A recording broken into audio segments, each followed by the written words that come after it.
membagikan tutorial pengisian untuk SPT tahunan pribadi. Ini saya bagikan caranya untuk yang periode tahun 2022. Jadi pada dasarnya setiap tahunnya itu bagi semua wajib pajak yang memiliki NPWP itu harus melaporkan SPT tahunan pribadi paling lambat di 31 Maret tahun berjalan. Jadi misalkan sekarang Maret 2023, berarti itu pelaporan SPT tahunan untuk penghasilan selama atau di tahun 2022 selama 1 tahun. Jadi prinsipnya 1 tahun berjalan, pelaporannya paling lambat di bulan Maret tahun berikutnya, ya. Oke, kita langsung saja ke pokok pembahasan mengenai simulasi pengisian e-filing. Ini khusus untuk formulir 1770S dan 1770SS. Jadi pengertian untuk S itu sederhana. Sederhana itu berdasarkan dilihat dari bukti potong yang kita terima dari perusahaan, itu penghitungan PBH pasal 21 yang dilihat dari nomor 12. Jumlah penghasilan bukti potong nomor 8. Jumlah penghasilan bruto. Jadi kalau misalkan penghasilan bruto selama 1 tahun kurang dari 60 juta, itu kita pilih dengan formulir 1770 SS, sangat sederhana. Sedangkan untuk penghasilan yang di atas penghasilan bruto di atas 60 juta, itu kita pakai 1770 sederhana. Nah, untuk kali ini saya mau jelaskan dulu untuk yang 1770S sederhana. Ya, nanti bisa dilihat di video ini, kelihatan semua bagaimana cara pengisian SPT tahunan melalui online. Selamat datang di tutorial pelaporan pajak dengan formulir 1770S melalui e-filing.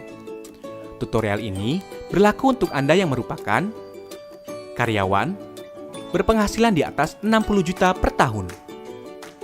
Hal yang pertama kali Anda harus siapkan adalah bukti potong yang Anda peroleh dari perusahaan tempat Anda bekerja. Anda dapat menggunakan perangkat baik laptop, tab, atau smartphone yang terkoneksi dengan internet. Pertama, buka situs www.pajak.go.id lalu tekan login. Setelah itu, isikan nomor pokok wajib pajak dan password, serta kode keamanan dan klik login. Anda akan diarahkan ke dashboard layanan digital perpajakan. Nah, ini formulir SPT. Di sini ada pertanyaan, apakah Anda menjalankan usaha pekerjaan bebas? Ya, selama kita masih karyawan digaji sama perusahaan, ya pasti kita pilih tidak. Terus yang kedua, apakah Anda seorang suami istri yang menjalankan kewajiban pajakan terpisah atau pisah harta? Kita pilih tidak. Apakah penghasilan bruto yang Anda peroleh selama setahun kurang dari 60 juta? Kita pilih tidak, karena kembali lagi kita lihat dari bukti potong dari perusahaan nomor 8, jumlah penghasilan brutonya kan di atas 60 juta, ya. Apakah Anda menggunakan formulir 1770S? Form yang akan digunakan adalah pilih opsi dengan panduan. Nah, oke, selesai di tahap itu, langsung masuk di tahap berikutnya. Nah, ini data formulir. Nah, tahun pajak. Tahun pajak, kita mau lapor tahun pajak berapa? Ya, seperti yang saya jelaskan di video ini, tahun pajak yang ingin kita laporkan adalah tahun pajak 2022. Nanti kita isi tahun pajaknya 2022. Status SPT normal. Terus masuk lagi di langkah berikutnya. Nah, ini daftar pemotong atau pemungut PPh oleh pihak lain yang tanggung pemerintah. Nah, kita kasih masuk nama pemotong pemungut itu ada di bukti potong. Nama pemotong atau pemungut adalah tempat kita kerja.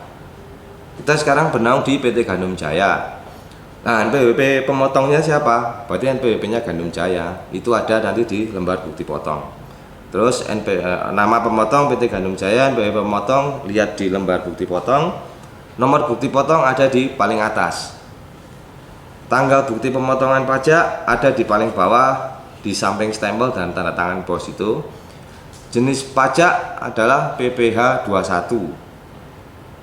Jumlah PP yang dipungut atau dipotong ya nanti lihat di lembar bukti potong itu bawah sendiri nomor 20. Nilainya berapa di situ muncul, kasih masuk semua. Oke, selesai. Langsung masuk di langkah berikutnya. Nah, ini langkah berikutnya.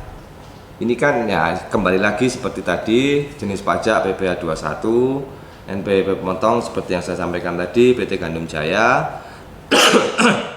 Kita kasih masuk NPWP pemotong, nomornya saja langsung nama pemotongnya otomatis keluar. Nomor bukti potong seperti tadi yang di atas, tanggal bukti pemotongan di bawah, sebelah tanda tangan bos, jumlah PP yang dipungut sesuai di lembar bukti potong itu nomor 20. Ya, itu cara pengisiannya, langsung simpan, dia langsung otomatis muncul di SPT 1717 langkah kedua dari 18 itu langsung muncul ya, otomatis. Terus langsung masuk ke langkah berikutnya. Terus berikutnya adalah masukkan penghasilan itu dalam negeri sehubungan dengan pekerjaan.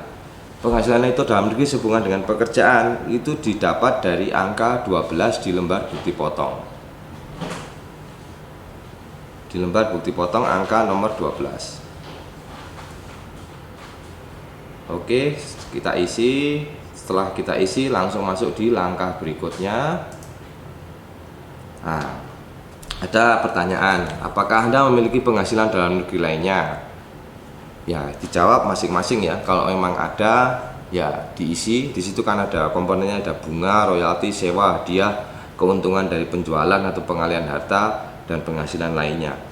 Kalau memang ada, ditulis. Ditulis berapa, kan kalian yang mengerti ya, masing-masing pribadi ya. Kalau memang tidak ada, klik saja itu tidak. Lanjut ke langkah berikutnya. Apakah Anda memiliki penghasilan luar negeri? Ya, kembali lagi, kalau memang ada tulis, kalau memang tidak ada pilih tidak. Oke, lanjut langkah berikutnya. Apakah Anda memiliki penghasilan yang tidak termasuk objek pajak? Nah, di sini kan ada satu, bantuan, sumbangan atau hibah, yang kedua warisan, yang ketiga bagian laba persetujuan komanditer atas saham dan segala macam, klaim asuransi kesehatan kecelakaan beasiswa, terus penghasilan lainnya tidak termasuk objek pajak. Ya, contoh misalkan kalian dapat bantuan atau sumbangan dari orang lain, keluarga dan segala macam, atau dapat warisan, nilainya kan kalian yang tahu berapanya, besar kecilnya. Kalau memang kalian mau lapor jujur, laporkan saja, nggak ada masalah. Sesuaikan saja dengan angka yang kalian dapatkan, ya. Karena di situ untuk bantuan, warisan, klaim asuransi dan segala macam itu bukan objek pajak. Jadi kalaupun ada pencairan dari ke-6 komponen tadi itu, laporkan saja, nggak ada masalah karena itu nggak kena pajak. Terus berikutnya, ini masih teknis pengisiannya sama. Kalau memang ada sumbangan, hadiah dan segala macam, warisan, itu teknis pengisiannya ada di langkah yang berikut ini. Ini contoh yang di tutorial ini adalah hadiah undian. Ya, hadiah undian di sini kan ada 20 juta, sedangkan pajak hadiah itu 25% sudah tertanggung. Jadi laporkan saja kalau memang ada. Tapi kalaupun tidak ada, ya sudah, tidak perlu dilapor, nggak apa-apa, karena memang tidak ada. Terus setelah itu, apakah Anda memiliki harta? Nah, ini yang perlu kita garis bawahi. Kenapa akhirnya kami berinisiatif untuk membuat tutorial ini? Karena apa yang terjadi belakangan ini kan, kalau ditanya masalah harta itu sensitif.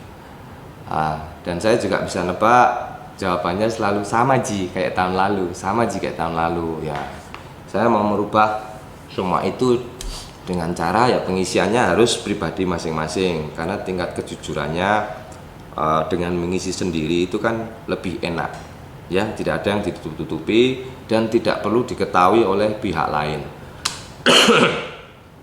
Jadi di setiap tahun berjalan, pada saat pengisian SPT tahunan, harta seiring dengan kenaikan gaji, pendapatan, bonus dan segala macam, wajarnya kan selalu bertambah, meskipun itu cuma berupa saldo bank.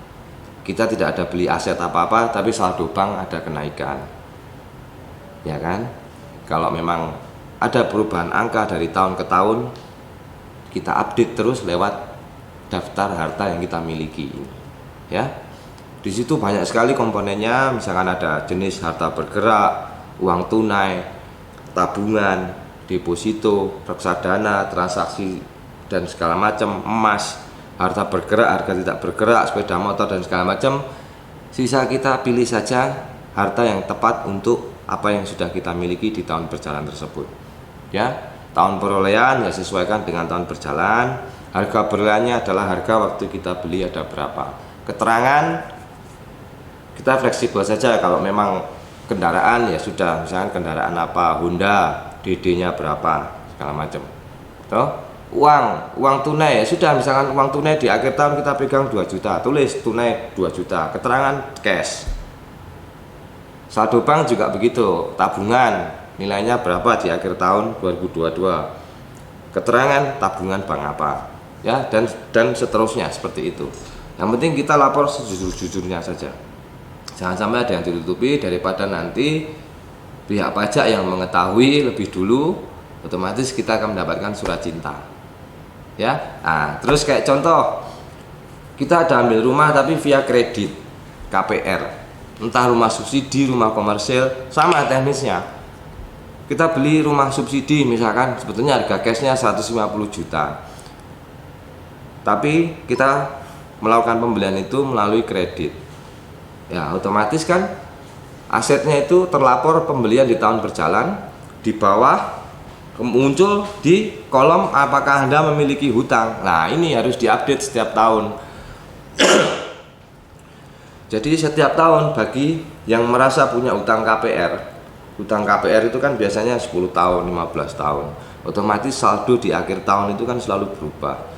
Setiap bulan kita ada cicil selama 1 tahun berjalan, saldo akhirnya bisa otomatis berkurang selama kita menjalankan kewajiban pembayaran dengan baik, ya, tertib. Nah, saldo hutang per akhir tahun itu harus diupdate untuk dilaporkan di SPT tahunan, masuknya di kolom apakah Anda memiliki hutang ini. Ya, di sini kan kelihatan kode hutang, nama pemberi pinjaman, alamat pemberi pinjaman, tahun peminjaman, terus jumlah. Ya, kode hutang ya di situ sudah muncul, utang lembaga keuangan, bank, KPR dan segala macam. Kita pilih yang itu. Nama pemberi pinjaman, misalkan kita pakai Bank Mandiri, ya tulis saja Bank Mandiri. Alamat pemberi pinjaman misalkan di Makassar, ya Makassar. Tahun peminjaman sesuai, misalkan tahun 2021 kita ada ambil rumah, tahun 2021 jumlah pinjamannya berapa, misalkan harga rumah 150 juta, nanti dari pihak bank ACC pinjaman untuk pembelian rumah itu berapa, misalkan di ACC 130 juta, ya sudah 130 juta. Kita selama, misalkan contoh ini, contoh kecil, kita ambil di bulan Agustus, bulan September sudah cicilan pertama, berarti kan dari 130 juta itu kita kan sudah ada bayar cicilan Agustus, September, Oktober, November, Desember 5 kali, ya kan, berarti kan saldo hutang di akhir Desember tahun berjalan tersebut otomatis sudah berkurang. Cuman yang tahu pasti angka saldo outstanding hutang kita itu kan pihak bank. Nah, jadi kita wajib menanyakan update status hutang dan saldo hutang per akhir Desember di tahun berjalan tersebut. Ya. Jadi misalkan contoh hutang 130 juta, kita sudah bayar 6 bulan, 1 bulan cicilan 1 juta. Jadi tidak bisa 130 juta langsung dikurangi 6 juta, berarti kan itu nggak ada bunganya kalau begitu, ya kan? Jadi harus ditanyakan di akhir Desember tahun berjalan sisa saldo utangnya berapa. Nah dari situ kita kasih masuk di jumlah utang per akhir Desember tahun berjalan tersebut ada berapa. Nah kasih masuk di situ. Datanya dari mana? Ya data yang kita minta di bank tersebut. Misalkan ada juga pinjaman atau cicilan pembelian sepeda motor, sama juga kode utang segala macam, berarti kan nanti lawannya utang lembaga keuangan bank ataupun bukan bank, kasih masuk. Nama pemberi pinjaman misalkan Adira Finance, tulis Adira Finance. Nama alamat pemberi pinjaman Makassar.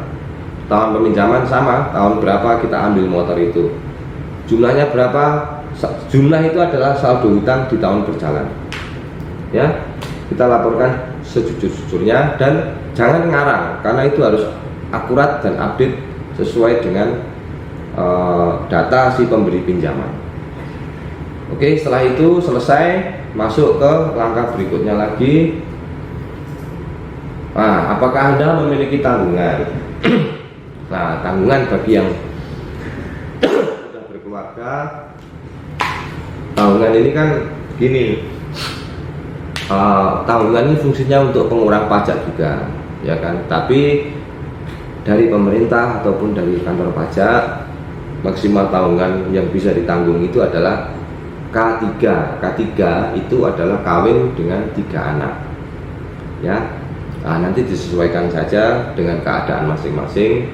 Misalkan kawin 1 anak, ya sudah berarti K1. Ya, di situ nanti harus terkonek dengan KK terakhir ya yang sudah update.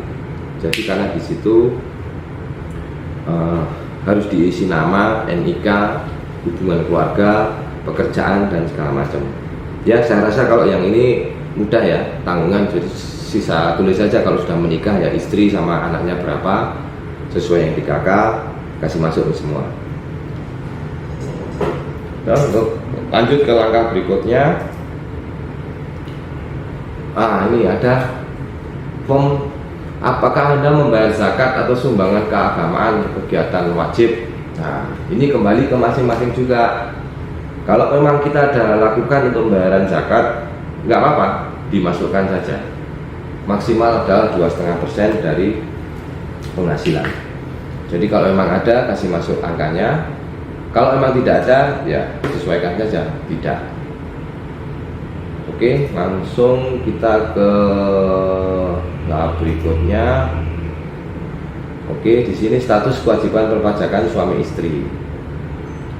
Status perkawinan sudah jelas seperti tadi. Kalau bujang ya tidak kawin. Kalau nikah punya 1 anak, 2 anak, 3 anak ya disesuaikan. Kawin berapa anak. Oke, lanjut berikutnya. Apakah Anda memiliki pengembalian atau pengurangan PPh pasal 24 dari penghasilan luar negeri? Ya sudah pasti tidak, ketik tidak. Terus berikutnya, apakah Anda melakukan pembayaran PPh pasal 25? Nah tidak. STP tidak ada selama kita nggak bermasalah dengan pajak. STP itu kan surat tagihan pajak. Jadi kalau memang kita nggak dapat surat cinta dan nggak dianggap bersalah, ya ini kita lewati saja, suami semua.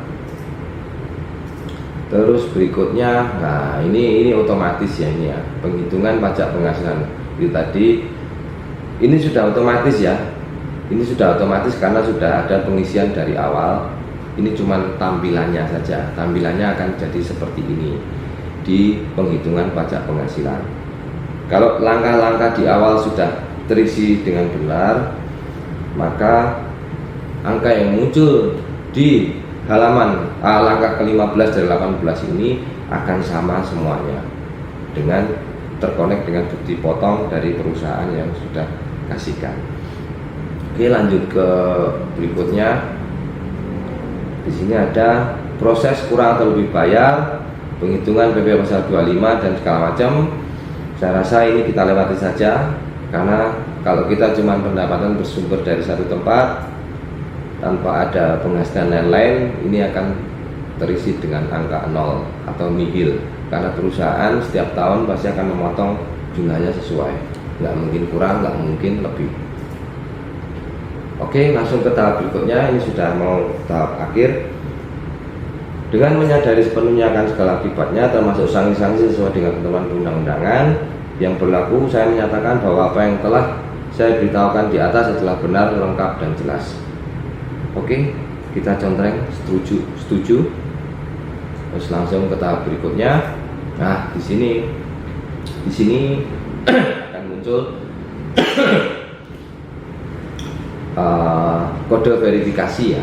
Kode verifikasi ini nanti ada di situ keterangan nomor 1, ada tulisan warna orange, klik di sini. Kita klik di sini kalau memang kita rasa pengisiannya sudah benar semuanya, langsung kita klik di sini. Di sini akan terkirimkan kode verifikasi. Kita bisa pilih nanti ya, kode verifikasinya akan dikirim kemana, mau masuk ke email atau nomor handphone. Kalau masuk ke email itu gratis, kalau ke nomor handphone dia akan memotong pulsa reguler ya, sama teknisnya. Tapi di sini sih bebas. Kalau saya pribadi saya pilih masuk ke email karena gratis ya, tapi tentunya emailnya harus diupdate ya, jangan sampai email di HP atau dimanapun itu saya lupa passwordnya segala macam, karena kita SPT nanti berhasil tidaknya itu kan ada terkonek dengan kode verifikasi yang masuk di antara email atau nomor handphone tersebut ya. Oke, di sini contoh, di sini masuk ke email. Setelah masuk ke email, kita lihat apakah server kodenya sama. Itu juga bisa kelihatan nanti di bagian kode pengambilan kode verifikasi tersebut ya. Kalau dirasa sudah sama, kita copy paste saja, kita blok, kita buka email tersebut. Ada angka yang muncul dari DJP online atau e-filing @pajak.go.id, kita klik, kita ambil angkanya, kita masukkan di yang keempat ini, kode 4, masukkan kode verifikasi di sini. Nah, bila sudah sesuai, langsung kirim SPT. Nah, akhirnya akan muncul bahwa laporan SPT kita sudah terlapor. Ya, kita pun akan mendapatkan bukti penerimaan negara, bukti penerimaan elektronik di email kita masing-masing. Ya, bahwasanya kita sudah melaporkan pajak kita. Terus setelah itu